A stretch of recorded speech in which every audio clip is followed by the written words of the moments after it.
Pele, welcome to the show. Good to be here, bro. It is Pele, isn't it? Got Yeah, that yeah. right. Yeah, yeah. I get it all, mate. I get Pele, Pete. Don't call me Pete. I thought it was Pele, and I was like, I didn't know where to emphasize it. Yeah, yeah. Love to get Um, it right. but now it's good to have you here. Good to be here, First, man. first in-person show of the series. I'm a bit nervous. It's been 2 years since I've done a in-person one, but Like looking we were forward to it. saying, man. I think, being in person, real conversation like this is just so it's powerful. Mm. I think it was actually I was talking to someone today for the theme of what this episode is going to be about. I think it's perfect. Hundred What percent. it's all about. Before we get into it, there is a question that I ask everyone. I haven't prepped you, probably should have, but I ask, what is a like-minded person to you? So, what is a like-minded when you see someone? What would their traits be? Ooh, I prefer that it's not prepped actually. Yeah, As in if I meet someone that I think's like-minded, yeah. what do they What's embody? the kind of person? Yeah.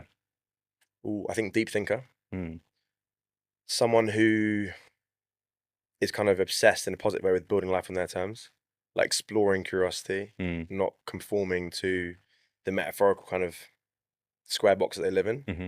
but building a life that lights them up. Yeah, And I think going one layer deeper than the day-to-day conversations. yeah, yeah. I like that. That's a good question, man. I like that a lot. Yeah, I thought it just goes with the show. I'm stealing that Sometimes I forget.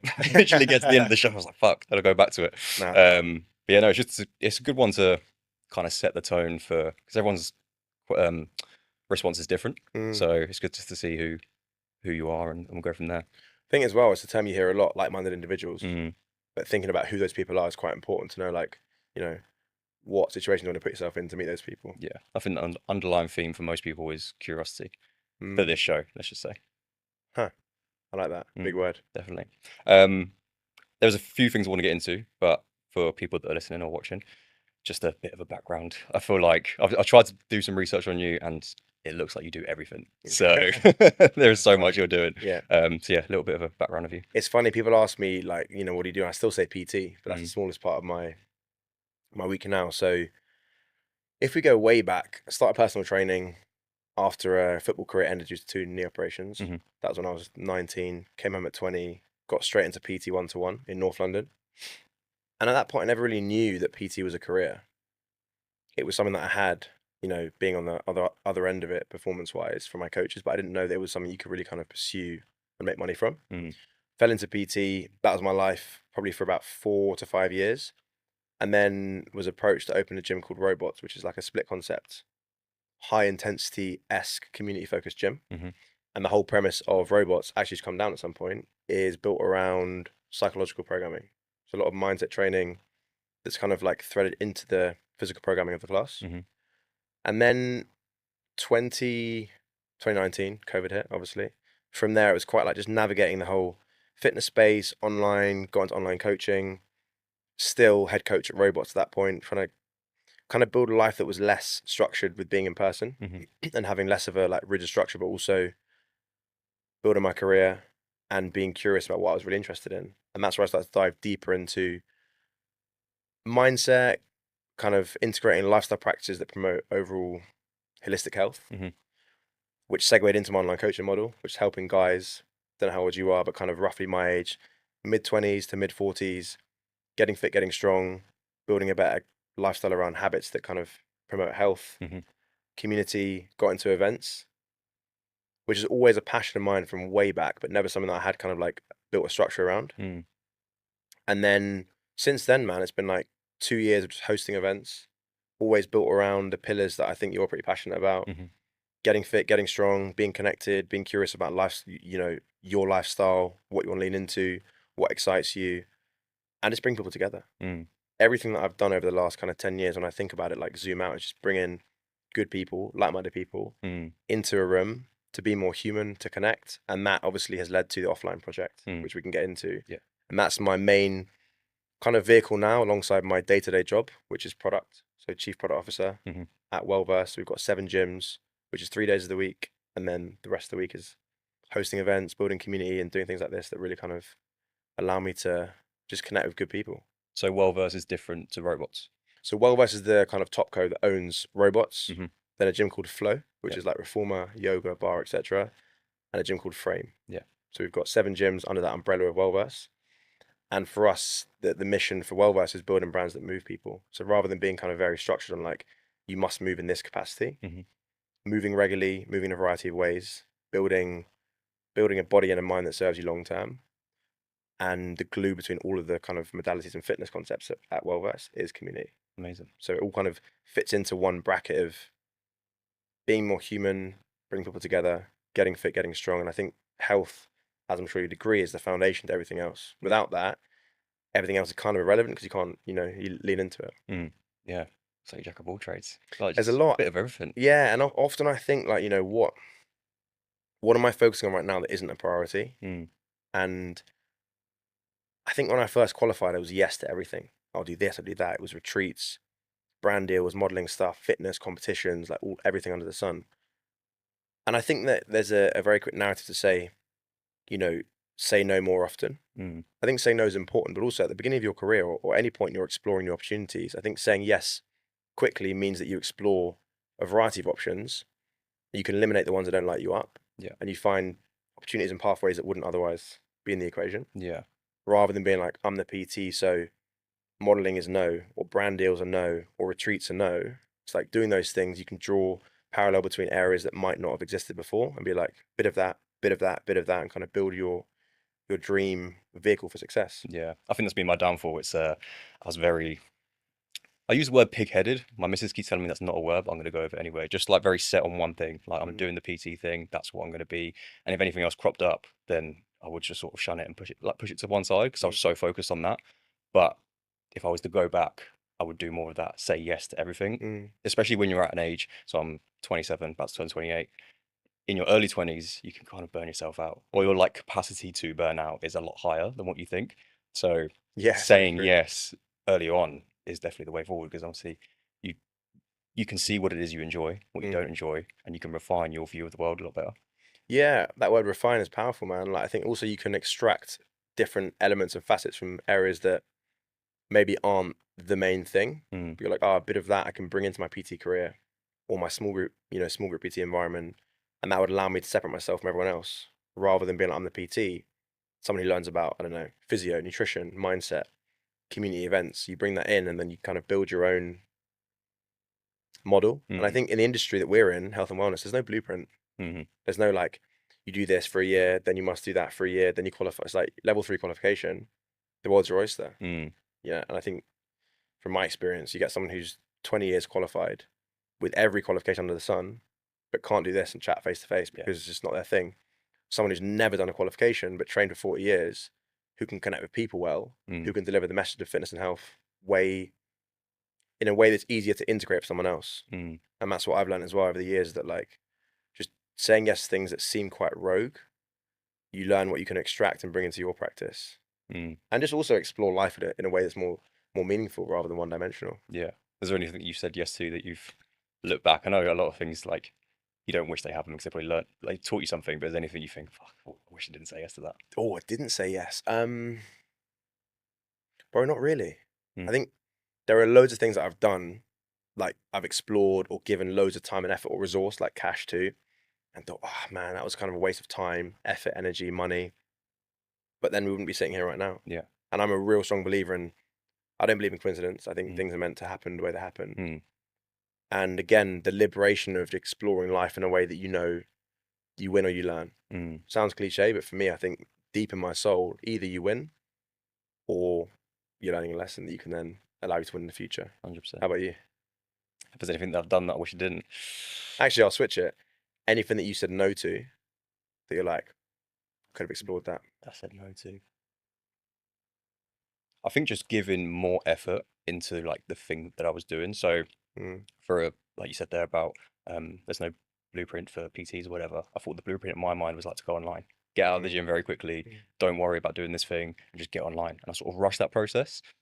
And when I was coming here 2 years ago, I was very much in a good spot, but I was so desperate to go online because I thought that was the measure of success. That was like the yardstick of like, right, when I'm online, like that's cool. I've kind of completed the game. And I feel like I could have missed the trick or accelerated myself and my career. Obviously now looking back on it, I've learned so much, so I wouldn't change it for the world. But in that moment, I could have done so well had I doubled down on what I was doing, rather than going, oh, do you know what? I don't need to do this PT, this in-person stuff. I need to be free. I need to be working on my own terms. I need to make it happen now. So I always think, what could have happened had I just like stuck to it and built that. I hear you. When I pulled away from my full-time coaching at Robots, obviously still had kind of co-founder responsibilities, but no coaching. Mm. And I was like online, Bali, laptop. And I've got ADHD, so I've always been someone that's like needs stimulation in different ways. Hence, PT is perfect, right? You're like spinning loads of plates and you're not sat down at a desk all day. But online coach, you become that guy. Mm. You're just typing, tinkering away programs all day long, Yeah. which is super lucrative, opportunities through the roof, time freedom, no real cap in terms of how much you can make. But I think alongside the in-person is the real win because Mm. then you get this. Yeah. And so many online coaches, phenomenal coaches, but don't host events in person. I'm like, you have no idea. The goal is to have impact as a Mm. coach. The amount of impact you can have in person is so much more when you bring two clients together for a coffee and a workout and they become mates. Mm. Two becomes four, four becomes eight, etc. But similar to you, I was like, get me to Bali on the laptop, Yeah. making loads of cash. Mm. You kind of start to, climb that ladder, as you say, and then you realize something's missing.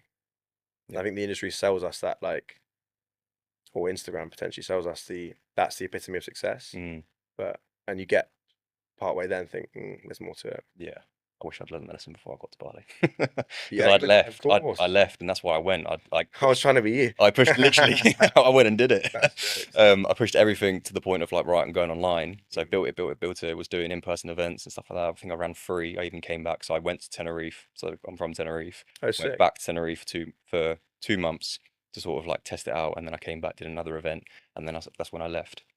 And everything was good when I got there, but within the 4 months, it just dwindled and dwindled and dwindled. And then the start of 2024, I was like, just like, I fucked it. Like, Mm, you've sold this dream of, yeah, okay, I'm going to work online and everything's good.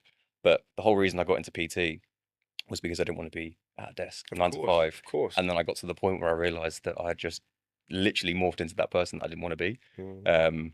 And then you're obviously thousands of miles away as well, which was a bit like, shit. But you're in Bali. But you're in Bali. I mean, it's Yeah. not as great.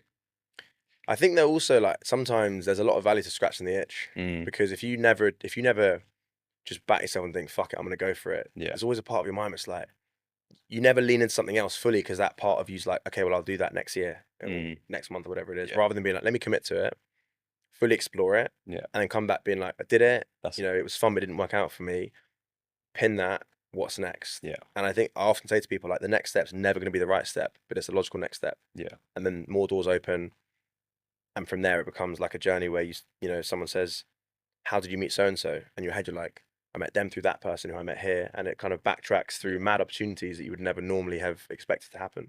So I always talk about it in a negative light, but it's one of the best things ever. Like getting to that point and essentially driving my business into the ground was the best thing that I ever did. As weird as that sounds, and it's always good to.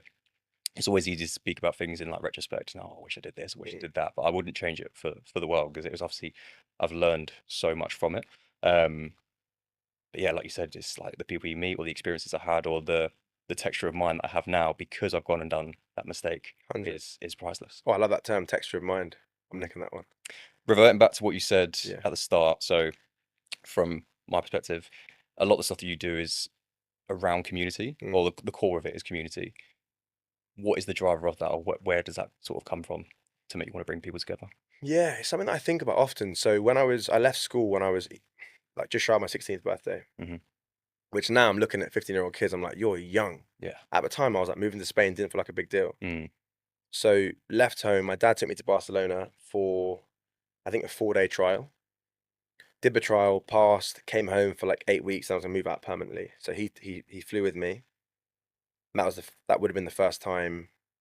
Well, no, the next time after he flew with me was my first time traveling solo.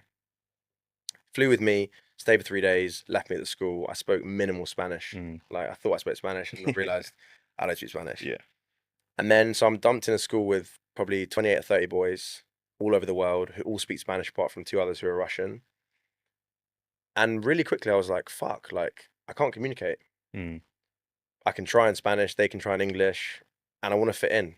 At that age as well, the boys are from like my age to about probably 25. And I think that's a real driving force behind my like insatiable desire to connect people because I know how it feels to be the guy who's in the room looking around, unable to connect. Mm. Right. So I learned, I think even like body language, social cues, like very quickly, because when you haven't got the words you both understand, you're forced to. Mm. And I feel that was a real pivotal point for me to like understand that, inadvertently understand, humans want to connect, right? Humans need to connect. Mm. What is one of the, the most harsh reality in prison is solitary, restricting your contact with humans because it makes you go insane for so many reasons. And I think that is a massive part that's helped me drive. That's really kind of fueled the fire to build community, Mm. and also just being curious to meet people. Mm.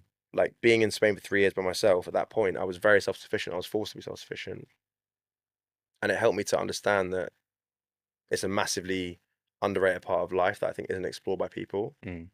and then built through there. And ever since then, like, I used to think holding an event was 100 people, whereas if I get you and a mate together for a coffee, as in 2 clients, that's community. Mm.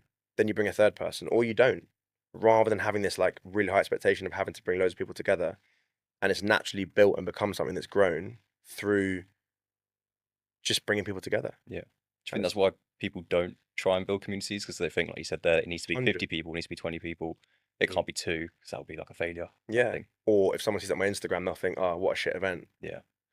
100%. I chat to people all day long, who are like, how do I host my first event? Or should it be fitness? Should it be 2 hours? Should it be 3 hours? Do I need a videographer? I'm like, bro, just bring together a few people for something that you enjoy. If I like good coffee, let's link up for a coffee. Mm. I'm not going to link up for, I don't drink that much anymore. I'm not going to say, let's go to the pub because I think you like the pub. If I don't like the pub, it needs to be authentic and something that I would do with my best mates or solo. Yeah. And I think people build community based on what they think their community wants, which is an important consideration. But if it's not authentic to you, it's not long term and it's a chore. Rather than you bringing quote unquote mates together for something that you do anyway. And it's fun to organize and plan. So I think it's a huge factor. And as the world moves more towards AI, systemization, more screens, more apps, more automation, Slack, WhatsApp, email, fill the gap. Instagram's a big one, obviously. The world needs more connection. And it takes a quick WhatsApp.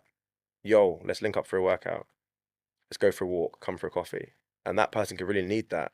You reach out to them, you initiate it, they bring a friend, they bring a sibling, they bring the partner, and it builds from there. It's funny that you said about, so I was doing research yesterday for this podcast. I was seeing I just look at if there's any themes that come up, and you said that in a podcast about bringing 2 people together. That's community. Like it doesn't need to be 50 people, it doesn't need to be 100 people. I was sitting there yesterday and I was like, fuck it, I need to do something like that. Just like try and bring someone together, because I do mental performance, which is like mindset coaching. And I was speaking to a client, and he was essentially alluding to the fact that he wanted to try and meet more people, connect, be more social. But yesterday I kind of had the idea. I was like, we don't really have that out in the sticks. Like it is quiet and it's great because you're disconnected from people slightly. I was saying to you before we started this that London's a bit busy, it's a bit hectic, you're always around people, where it's the complete opposite in Surrey. And I was like, well, why don't you try and do something like that? Like get people together, whether it's for a coffee or just go play tennis in a field or something, or go for a run, and just do it once a month. And I was like, you know what, fuck it, just put it up on my story, had about 4 or 5 people, and then it just sort of builds from there. Have you done it yet? Or yeah, I've done it. Yeah, I've made a group chat and got a few people in there. But I think it was just that kind of reframe. Yeah, reframe, and it was almost like being given permission of it only needs to be 2 people. You don't need to have 50. You don't need to have a videographer. It doesn't need to be this big thing. You just need to get people in a room and just talk and connect. And I think just hearing you, I was just like, yeah, fuck it. Just sort of love that, man. Well done for taking action. And something that I spoke to my girlfriend about recently is it can be very easy to think that, if you run an events business, there's got to be a commercial strategy, right? Is it sponsorships? Is it ticket sales? Is it, fill the gap? You have to find a model that works to grow the business, if that is the business. For me, community is part of everything that I'm doing. And from what you're saying, same with you. So I'm not fixated on monetizing it straight away. My goal is to pump everything I make back into the community in different ways. But it can be easy to think that 100 people is better than 4 people. If someone puts in their stories, I'm going to host a little coffee and a walk, who wants to come? And I vibe with them, and I'm like, I'll come. If there's 100 people, I might get a quick fist pump and how's it going? Yeah, good, bro, you, and that's it. If it's 4 of us, we're going to chat for an hour as 5 people in conversation. So for the people attending the event, quote unquote event or get together, often it's much better when it's a small event, and they're the ones that, as it grows, are like, I was there on day one Mm, when it was 4 people, when yeah. it is 600 people in a festival, rather than thinking, no, I can't do it until it's big. And it's like, it's not going to get big unless you bring four together. Mm, And I think when it comes to growing community, the goal has to be to have more impact, not to get a bigger group photo at the end from my Instagram, not to get more clout, not to be a community leader. mm, It's because you think that the message you want to share needs to be shared with more people. And if that's the case, like if I hosted an event and one person came, say it was today, we're gonna have a sick chat for like 3 hours. mm. And next event, you're probably gonna come and bring someone, and everyone's gonna win. Rather than being like, oh man, only one person came and four cancelled. It's like, but what's the intent here? Mm. So when's your event? Is it soon or you'll get together? I need to put it in the group, so that's the next problem. It's just like you say you're going to do something, so I'm only going to do it once a month. So So I've always wanted to do like a run club, but then it's just like the thing of having to do it every single week. yeah.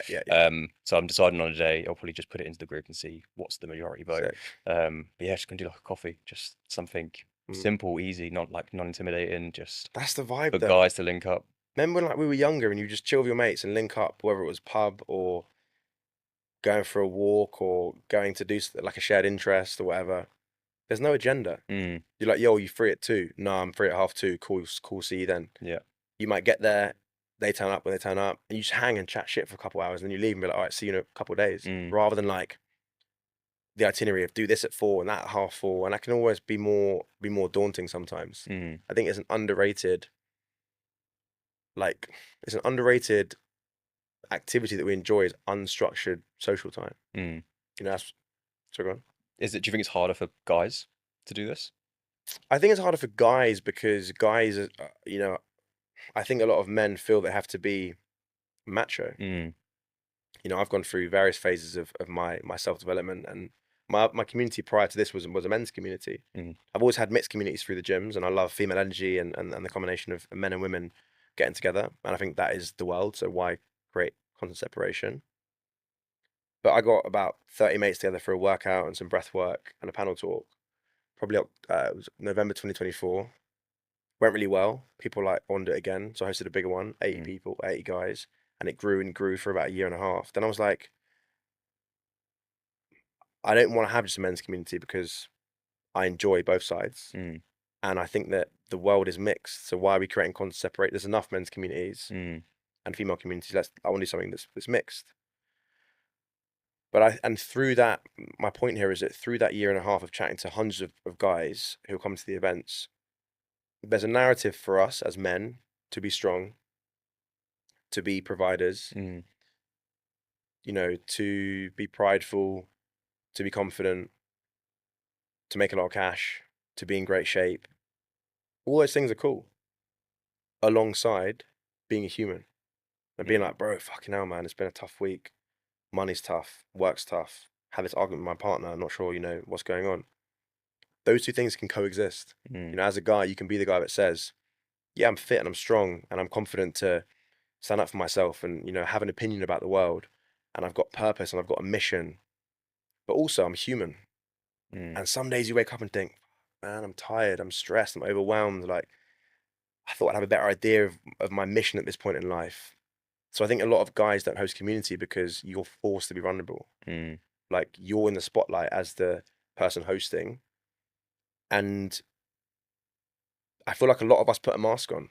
mm, And it's much easier to put a mask on when you're behind a screen or when you're mingling but on your terms. When you're hosting an event and 40 people come for you or 50 people or whatever the number is, there's a level of exposure or there's a level of like your mask is ripped off.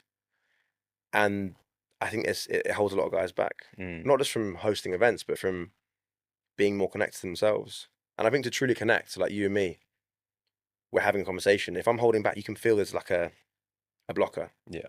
which means you don't fully build a relationship and you kind of leave and it's a bit like the energy's not quite there. Mm, That's much easier to do in short conversations. When you're chatting to someone at dinner or on a run or in a cafe for half an hour, I feel like it's hard not to be yourself. mm, Does that make sense? yeah. So it's easier to be like, I'm not going to do that.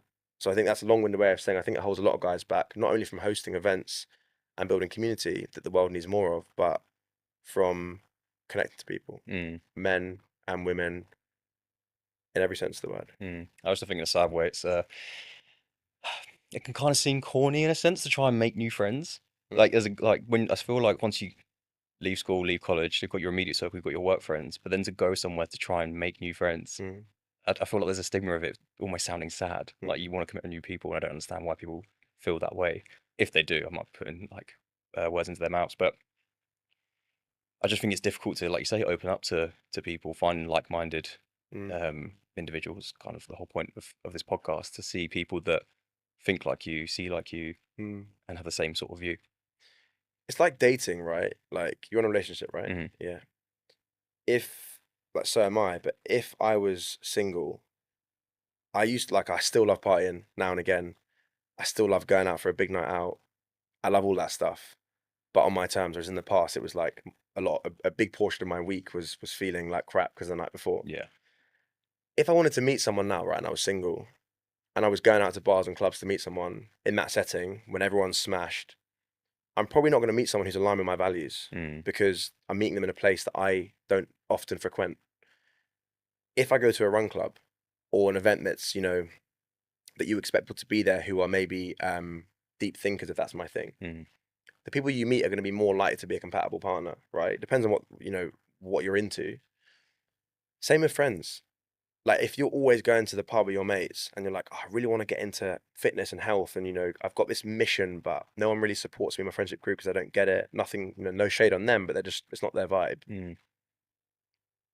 Rather than going to an event, you're like, kind of daunting going by myself, but I reckon other people going are similar to me. They want to meet people like me. Mm. And rather than being like, I need to make more friends, or, because I think people do think that it's tough and it's like cheesy or it's like lame or it's sad or Mm. whatever, just go to places where you want to spend more time, Yeah. where the future you would like to hang out, and you'll meet people who will be friends with the future you, i.e., tomorrow. Mm. I think it's a good reframe because it's tough. Like we're lucky, we're in a very social industry. I don't know many industries that are more social than the fitness world, where there's no booze. Mm. As in, a lot of industries, there's a lot of client dinners and stuff, but there's alcohol is the lubricant. Whereas in our world, it's a workout. Yeah. So, a lot of the fitness world love to go out, which is great. But during a workout, we ain't drinking. Yeah. You're forced to chat and engage. Mm. But loads of my friends who aren't in the fitness world find it really tough to make friends. Male and female, but male harder. Mm. And I think it's like, again, like you said, it's this weird stigma of why is it corny or cheesy to want to meet people? Mm. But there's a narrative of like, why haven't you got friends? It's like, Yeah. well, maybe you want to meet friends that are more evolved than the friends you had when you were a different person. Mm. No shade on them or anything. Yeah. So I definitely agree. And I feel that as communities continue to build, just go to some events. Yeah. There are so many events. And again, to my point, just to harp on, if I'm a little bit socially awkward or uncomfortable or new to going to places by myself, going to a 4-person coffee Yeah. versus a 94-person coffee, which one's more daunting? Obviously 94. Mm. So yeah. I think you need to be in situations and circumstances where you're around the people that you want to be like. Mm, So for context, I used to struggle really badly with social anxiety, mm, and one of my things, going back to the Bali thing, was kind of throw myself into the fire and be like, I went by myself, and I was like, well, have to talk to people, because I had this real struggle with just having conversations outside of an environment where I felt safe, which was usually the gym, which was actually just usually the gym, or somewhere where I was yeah, like one to yeah, one, where I was in a situation where I was like, fuck, I don't know what it is I'm doing. I get really nervous. That's why I did the whole Bali thing. But if you want to try and meet friends, if you want to try and make friends, I used to try and put myself in situations where I didn't really like the people anyway. Not I didn't really like the people, that we didn't share the same values. Mhm. So like I'm not going to make friends going out clubbing or going out to the pub or like meeting people through that. Okay, yeah, you can obviously see them outside, but when do you really meet someone? You're like, yeah, you'll get their Instagram and then you probably never speak again because you were both pissed and you would like they probably don't remember See you what next you were weekend, talking. bro. Yeah, Yeah, yeah, I'm going yeah, here. yeah, yeah. We'll meet up. We'll go for a I have a friend drink. that grew up near it. Yeah. Yeah, and you never hear from them What's ever his name again. again? Yeah. Yeah, literally. So it kind of pushes you to go and like, if you want to be with certain people, you need to go to these events where it's a little bit tougher in the in the offset, but you'll probably find you'll connect with people on such a like deeper level. Mm. I couldn't agree more. And well done. Like I'm the same. I think even now, I had a sub club last night that I hosted, Mm. and there was 4 people to my right, one that I knew, 3 that I didn't, and we were saying how every single person who goes to a venue of any description by themselves is daunting. There's a part of you that's like, people are going to judge me. Everyone knows each other. They're all mates. I'm going to say something weird. I'm going to trip over the fucking step on the way in. Mm. I'm going to feel like no one wants to talk to me. But then you get there, and when you're in an environment, people are like you're like, oh, cool, it's sweet. And we were saying how everyone feels the same way. I feel it all the time. Like, even with this podcast, part of my brain's like, get the right message across. Don't speak too fast. Don't mess up your words. Like, make sure that you give value. But then I'm like, it's a hour conversation with someone who's reached out to have a real, authentic conversation. Say I messed up my words, or it was a really awkward interaction. It's like, just move on. Rather than that being a blocker, it's like, cool, take something away and work on it. And I think when you used to go into Bali, you got to embrace discomfort by choice. Otherwise, you blink and we're 45. I'm like, oh man, I wish when I was 30 I did that thing that I always wanted to do. And it haunts you. So I think the message there that you've just shared is like, everyone feels very, very similar emotions. We're all human. The difference, the people that I think inspire us are the ones that feel it and do it anyway, rather than feel it and be like, I'm not going to do it. 100%. How's this evolved into offline communities? Where's that started from? Good question. So, always been someone who wants to go above and beyond with work, which, back in the day, our parents weren't taking a laptop home, right? So you'd work really hard, go home and live your life as a human being. And then as my job evolved, as a PT, online coaching, there's online, there's programming, there's WhatsApps, there's community groups, there's webinars. Then I've just got my, the gyms, I've got email, there's Slack, and I was spending more and more time on the screen, getting on my train to work at 5:10, head down, wouldn't even look up till I heard King's Cross, and I'm just banging out WhatsApps or getting back to my clients or emails. Get up, run to the Victoria line, get on my train, head down, replying, and I would get to work and just feel frazzled. And it was a game of like, I'd wake up, not a game, but I'd wake up and have like 72 conversations on WhatsApp. I want to get to 0. And then everyone, responds, clients, whether it's like, industry peers, friends, family. And my life just became more and more evolved around when can I squeeze in some more time? You're out with a mate, you walk to the bathroom, open your phone, there's a WhatsApp, quickly reply, or check my Instagram or my stories or whatever. And I started to notice this is not the way that I want to live. But then I noticed myself just falling in the same habits. Wake up in the morning, blink, grab my phone. I'm in the toilet on my phone, brushing my teeth on my phone. And I was like, this is mad, but I couldn't get out of the habit. So started to just build some structure into my day, like a morning phone-free walk, which I still do now, which is just as often as I can. Incredible. Wake up, before I'm on my phone, I'm out the front door. Natural light, a bit of fresh air, just a bit of headspace. And I was like, I feel good. I feel more calm. I'm more engaged. I feel more focused. I'm telling my clients about this now. And then they're like, I'm feeling better. Then it's, phone out the bedroom. Anyway, over the next kind of year or so, really evolving my offline habits, journaling, etc. And then I realized that every chat I'm having about screen time, everyone's got the same narrative of like, I spend way too much time on my phone. I don't want to, but I just do. No, like I'm trying to X, or I'm going to implement X habit, or I'm trying to remove this, device from my hands the whole time. So I thought, rather than just talk about coming off the phone, what can I include that's filling that time, which is positive? That's the events. So rather than saying, put your phone down for 2 hours, which is great, put your phone down for 2 hours and do something with your life. Be more human, So the mission is very simple for me. It's to help people experience more life beyond their phone screen and just be a bit more human. Like, use your hands, make shit, like get outdoors. We're such like sterile beings nowadays. Like we're in, if it's cold, we've got more clothes to wear. Sorry, I put the heating on, wear more clothes. If it's hot, you've got aircon. You're in a gym, unnatural light. You're on your phone every moment of the day. Walk out the door, podcast, get on a train, WhatsApp, sit down, email. It's like, dude, take a fucking breath. Just take a breath. Be a bit more human. So for me, it's like subtraction rather than addition. Rather than adding loads in, it's like remove the thing that's stressing us out, add in a bit of good stuff, but just let people connect to other people like this and themselves. So that for me was a real like realization that everyone's saying they're on their phone too much, but everyone's cool with it. People are like, it is what it is. I'm like, nah, it's not. It's not normal. And there's no coincidence that all of the mental struggles we're going through, not all of them, that's way too far to say all of them, but a lot of them stem, or at least are exacerbated by this infinite scroll. Yeah. Because we're always told by our notifications, you can't quite rest yet. Yeah. You've still got a few emails to get through. You've still got a few WhatsApps. Mm. That person that's nudged you twice now and said, "Have you seen my email?" That's playing on your mind. You know, that colleague that's like, do you mind just replying on Sunday? You're like, yeah, I'll do it. Begrudgingly. Mm. So Saturday night, you're sitting on the sofa with your partner, watching TV, and your brain's like, oh, that email you got to reply to tomorrow. And I think all of this stuff is infiltrating our peace rather than having a life at work, being a hard worker, you know, having a strong mission and doing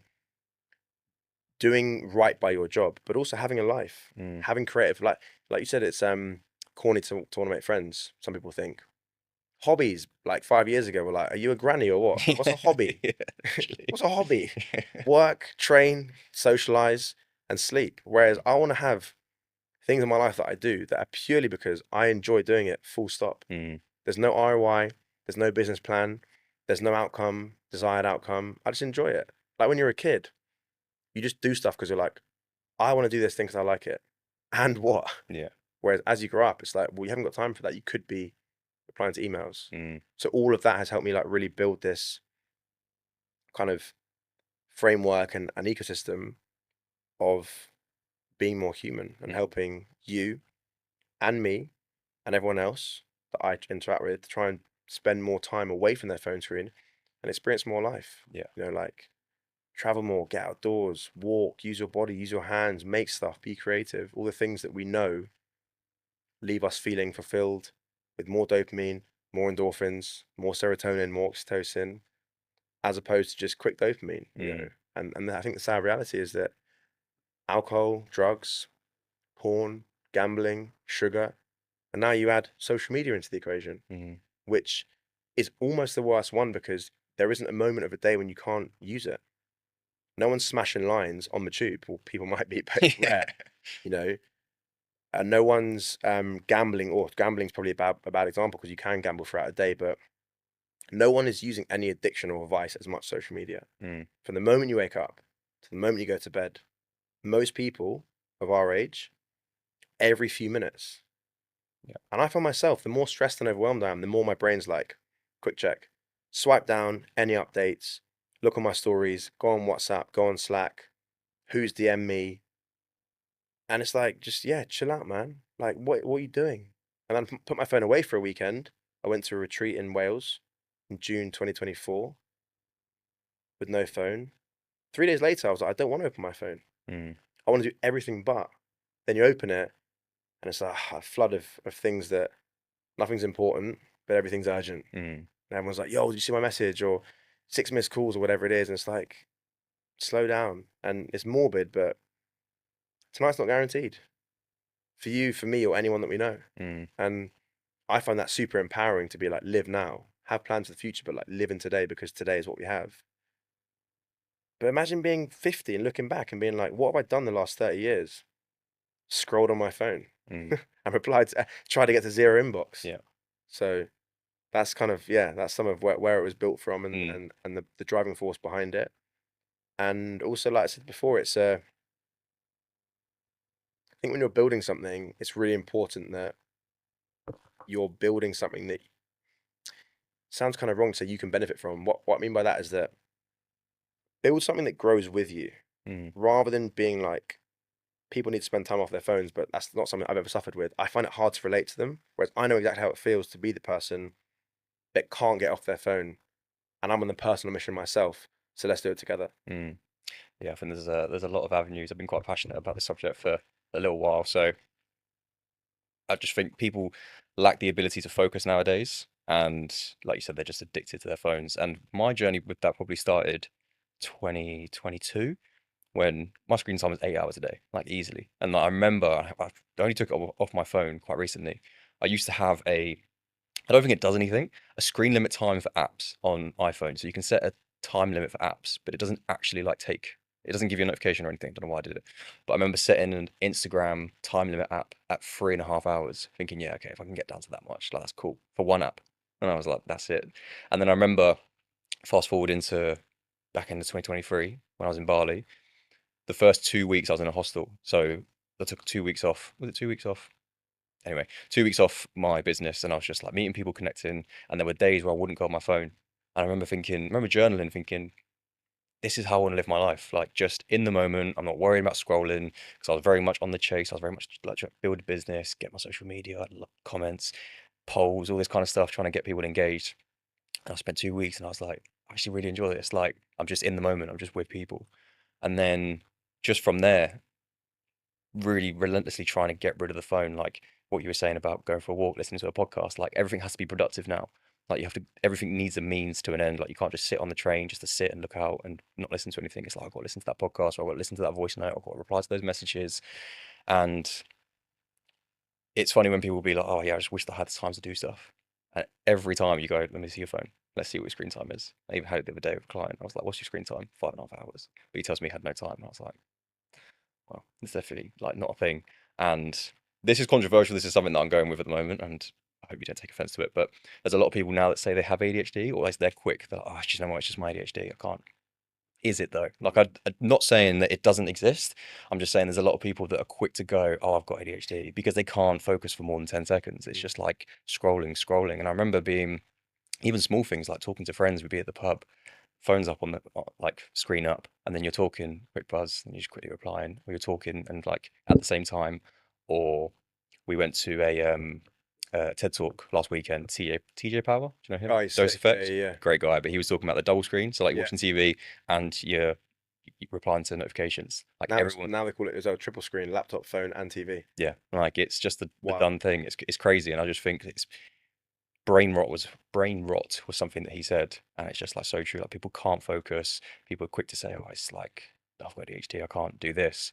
And it was funny. I saw this the other week, but I wrote it down. So, do you know Netflix now have to dumb down the scripting in order to keep people engaged? There is like it's a streaming script. Matt Damon was calling it. So they have to keep reiterating the plot 3 or 4 times to keep people engaged, because Netflix know that they're not just watching TV anymore. They're watching the TV and scrolling, Mm. and they're talking to other people whilst watching it. So they have to constantly come back to what the film is about to keep us engaged. But I just think it's crazy, like how it Mate, got to this point. I asked a friend because I heard that who's in film. I was like, "Is this just like complete bullshit?" She's like, "100% not." And it's now triple screen because you got a laptop and a phone It's insane. and obviously the TV. Mate, I totally agree. And it's funny because expelled from school when I was like 12 or 13, just couldn't focus. Like I was the guy that if there was one person in the room who I was like, they might be like mischief. I was like, I'll find them. And Mm, I'll drag them down with yeah. me inadvertently. And I was always labeled as a naughty kid, or like every parents' evening was Pele would be great if he could just Mm, focus, sit down, etc. But when I found something that I was excited by, whether it was like languages, maths, anything like DT or hands-on, anything like PE, I was the best student. I was like fixated on it. And I started to put myself in this box of I'm the guy that can't focus. mm, Or why can't I just like, why are there certain things that everyone can do seamlessly that my brain can't latch onto? Anyway, heard about ADHD probably about 5 years ago, properly. A year and a half ago, got my diagnosis, tried to whack me on some strong meds. I was like, I'm not against them at all for someone else, but for me, I was like, no chance. I don't want to have that. Uh, That's not the way I want to do it. And I said to him, like, are you sure that I have ADHD? Or are there factors that could have just be given the symptoms that look the same as ADHD? And we had a chat about this. mm, And for me, it's like, I try not to put myself in a box of have this thing which means X. But what I will say is that I noticed that my symptoms, which are basically just, unless I'm really, really passionate, I find it very hard to not focus, but like cognitively engage and mm. remember information. When I'm into the thing, I sit here for 15 hours without eating and chat about Yeah, it. yeah. When I'm on my phone more and I actively fragment my attention, my ADHD shows up X 100. Yeah. When I have more time stepping away from, every 5 seconds, a quick check, I just feel so much more calm and collected, and I've got clarity. And even like, it sounds weird, but sometimes I'm so grateful for life that I could almost cry. Like it Mm, feels like such a raw emotion, but those emotions only come up when you have time to feel them and when they're not clouded by Going on Instagram for half an hour, you can be sad, frustrated, envious, angry, upset, confused in like 5 seconds. Mm. Maybe not that, but in a minute, you could feel so many emotions. So your brain stops knowing how to process real emotions because it's so used to just being like feeling everything. No wonder we feel overwhelmed. Mm. So I totally agree with that. I think there's obviously a lot of valid diagnosis, and it's important that people recognize that. However, it's now a term for like, I can't focus, ADHD, Yeah. or you have ADHD, I can't focus either. Yeah. Yeah. If everyone stepped away from this constant, like this breaking up your day a million times, most people who I've met with ADHD would struggle less. Mm. And the ones that just have bad focus now, it might disappear. Mm. So I couldn't agree more. And I think that it's become normal in the world to be on your phone and have this distraction alongside everything else. If I picked up my phone now in a podcast, Mm. you'd be like, "What are you doing?" Mm. You'd look around like, "This is fucking weird." Yeah. But in a conversation, if I do it 8 times, say, "Sorry, it's just this work thing, man. Sorry, just Yeah. my." You, most people are like, "Oh, it's normal." You probably get your phone, Mm. which is really sad. Mm. And also, like, how do we expect to build a relationship if we're having a 10-minute chat and every time we're getting into conversation, sorry, one sec, man. Yeah. Sorry, 2 secs, bro. I'm just going to reply to, or have you seen this thing? Or you're Mm. having a chat about something and you're like, let me show you, rather than just like, bro, just explain to me. Like, Mm. let my brain imagine what you're saying rather than having to show me the text or the photo. Mm. And these chats need to happen more often because everyone feels it. Mm. Everyone that I chat to is like, I want to get off my phone. And I always say, okay, cool. What are you doing to get off your phone? I can't. Mm. And then it's a hobby or fitness or Yeah. cooking or chilling with your partner or your mates or your mum or whatever. I haven't got time, man. I'm so busy. It's like, dude, 7 hours a day on your phone. Yeah. Just put half an hour aside and do the thing. Mm. It's crazy how normal it is. Just came as a memory there. So when I was waiting for you outside, I was here about 15 minutes early because what I love to do is just be ridiculously early. I was like, shit, what do I do? Because the guy had a sign outside saying you can't come in because we're recording. So I was Mm. like, okay, I'll just stand outside. Get But out. I was like thinking in my head, I was like, I feel a bit weird just standing here, not being on my phone. So I was like, I don't want to go on my phone because I know what it's like, just scrolling for no reason. I didn't have any service anyway. But then I was self-conscious in my head. I was like, do I look like a weirdo just standing here, not being distracted? At least then, if I'm on my phone doing something, at least it looks to other people that I'm Mm. being useful or doing something. It's just very rarely see people just stand or just look out or haven't got the headphones in, just sit there and think. Mate, Yeah. sorry, go on. No, that's it. Phone free time is the new luxury, Mm. right? Because I mean, it's hard to articulate, but like, there are certain things that are really hard to do as a human based off your economic situation, yeah, Mm. your financial situation, or if you have to work 3 jobs, it's very, very hard to cook your meals from scratch. Mm. If you are in a lot of debt and you're working night shift, it's very hard to have a good training structure because you're super tired. Screen time is something that no one can argue with because it's not about there's there are very few benefits to spending more time on your phone, Mm. if at all. I'd go as Mm. far to say, unless your job forces you to be online, of course. So there aren't many valid reasons as to why someone can't reduce their screen time, aside from what you just said. It's a vice. Mm. When you're standing there for all of 8 minutes or 15, because I was 1 minute early, Yeah. almost late, different people, Yeah. you're having 8 minutes to yourself to just be. Those whispers that come in those times, or when you get up from the kitchen table to walk to the bathroom, or if you're at a restaurant or whatever, without your phone, those are the times your brain feeds you really, really, really valid information. The things you're neglecting in your life, those whispers are the most important things that I think we don't listen to because you've got no fucking time. Mm. Walk to the toilet. The second you get up, grab your phone, you're scrolling, you're looking, you're checking for whatever. Rather than your brain saying, giving you the message of like, you keep saying you want to move out of this apartment that's got moldy ceilings and starting to process the solution to the problem. You don't give a brain time to do that, which means that we haven't got time to process. Like, how do you actually feel? Everyone's got a whoop. I love a whoop. I love data alongside being human and waking up and being like, how do I feel? Mm. Or walking to the bus stop without your headphones. And you could be like, wow, I'm super grateful that the sun's come out today. And I've got this really exciting meeting. I've got a cool podcast today. And, I've got lunch with a mate. Or I've got this big project at work. How am I going to attack that? How am I going to do that presentation? You have time to just think and to be and to reflect and let your brain percolate on the things that are important to you. Mm. And again, like, not to get too nostalgic, but back in the day, you're in the back of the car you're just chilling, you're looking at Mm, number plates or raindrops, or you're chatting, or you're just thinking, or you're letting mm, your brain drift off. And I was in the supermarket, it's a random story, probably a couple of weeks ago, standing in the queue. My girlfriend was with me, and you know when someone's like, if it was a review, is it Lewis or Louis? Lewis. Lewis. I'm like, Lewis, Lewis, Lewis, bro. And you're like, oh, sorry, man. I've always seen that and been like, that person obviously hears their name and they're just being difficult. Mm, I was fully in my own world, and the first time it's like I remember in years, completely drifted off, and it was such a like a nice, like a random but a nice feeling, because I feel like that's what it's like to be a kid. yeah. Your brain just completely drifts off, and Ria was like Pele, and I was like, what? Literally, I couldn't hear, Mm, which is so rare because headphones are in. Even reading's fantastic, but like you don't have to fill every second with learning, mm, productivity, optimization, David Huberman. yeah. I love it all, but also just have some time to be. Mm, And I truly believe that if we have more time away from inputs of any description, a lot of our anxiety and overwhelm will go from 9 out of 10 to 7 to yeah. 5 to 3. It won't go to 0 because life is busy and there's stress, and the Mm, world's different to how it used to be, for good and bad. But it will diminish. mm, And if we said like, how can you and I make this person feel super stressed? We would just give them infinite amount of information that we know their brain would just like be in conflicting views the whole time. Okay, well, let's invert that and, withdraw and give someone less but better, mm, and have more of this and less scrolling. And when you think about it and you deep it, it's very obvious. yeah. We all know,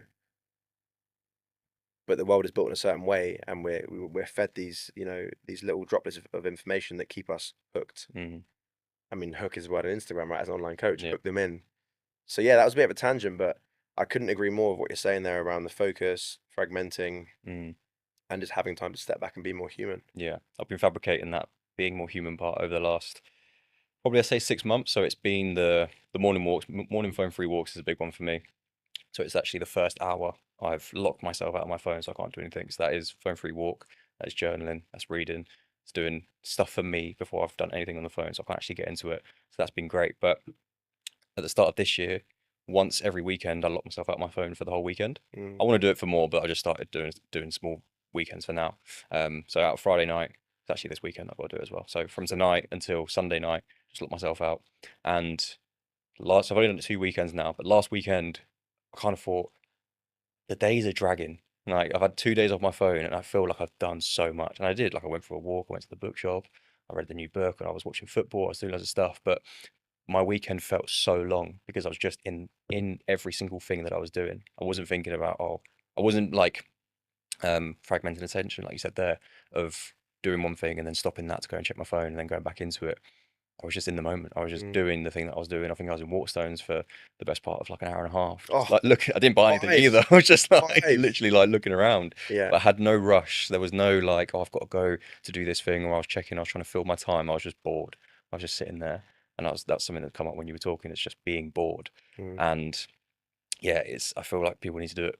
Try go out there and experience it. 'Cause I think once you experience it once, it's nearly just as addicting as the screen because you're just kind of like, I feel so good. It's almost like I don't know why the word clenching is coming into my mind, but like when you're on socials and you're go, go, go, you're like this, it's like closed fists, and then as soon as you have that weekend, it's just sort of like letting go. And you're just like, I can kind of relax. And it is so nice. that's a powerful analogy, man. I've got a similar, um, I had a similar kind of wake up call in Wales. Got there on like Friday 2 p.m. Left on Monday at about 2 p.m. Similar, no phone, and there was like 12 of us there, kind of camping vibes, like yurts. At like 1 p.m., I was like, shit, it was winter. Actually, no, first one was summer, June. Second one was winter around Christmas. And at the winter one, at 1 p.m., I was like, it must be like 6, 7 p.m. Mm, It's like the day is actually long. And that's if how it you felt, yeah. imagine if suddenly overnight, imagine if you took a pill and you could have 3 hours of sleep, 2 hours of sleep, go to bed at 10 p.m., wake up at midnight, and you feel as fresh as you've had 8 hours. Imagine if that was the reality from tomorrow, some mad Mm, medical upgrade. Now, just imagine you bring your screen time from 8 hours to 2 hours. That's what you've done. Imagine how much more productive you'd feel if you had another extra 6 hours in the day because you could just sleep for 2 hours. And it's like, well, that's not a reality. Okay, well, what is a reality? Changing your screen time from 8 to 2 or from mm, 9 to 3. And what you said, man, it's addictive because when you have that time to be in a bookshop for an hour and a half, watch the football, read a book, make a meal, go for a walk, see your pals, have a nap, you're like, my brain always says, like, this is life. Mm. This is living. This is being human.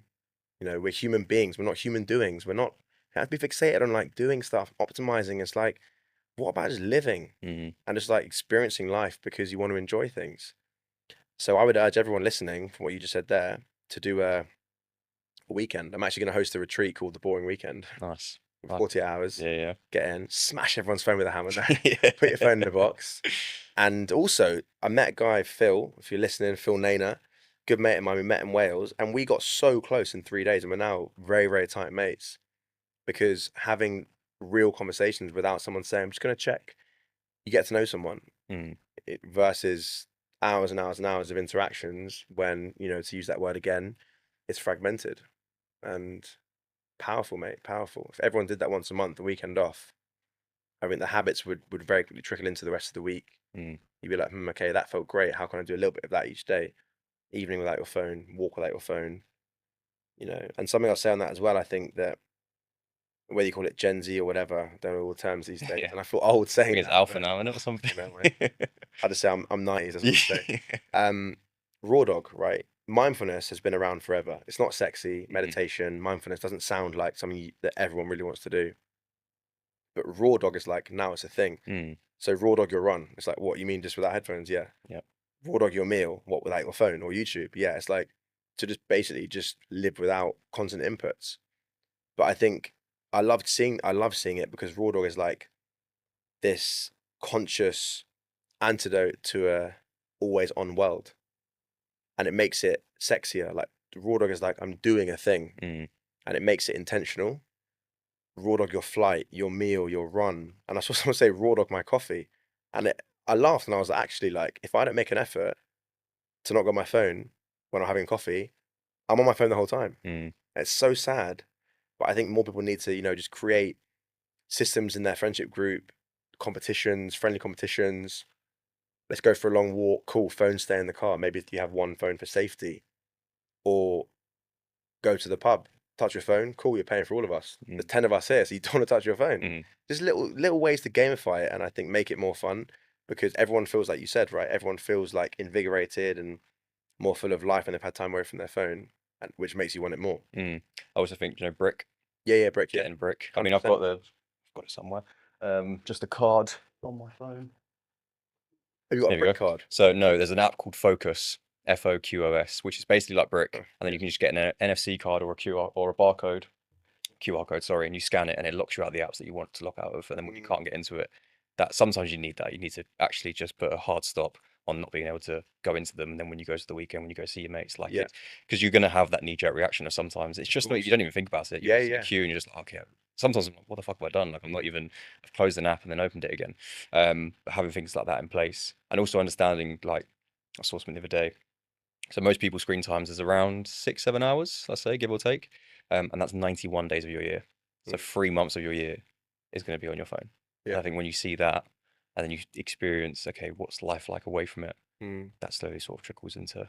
Also, I guess in that equation, 91 days of the year as well would be, or more, would be sleeping. Mm, So it's more when you think about your waking hours, right? yeah, It's nuts. and that's average of 6 hours. That's not like some people have 9, 10. Like that was just Of the course. lowest average.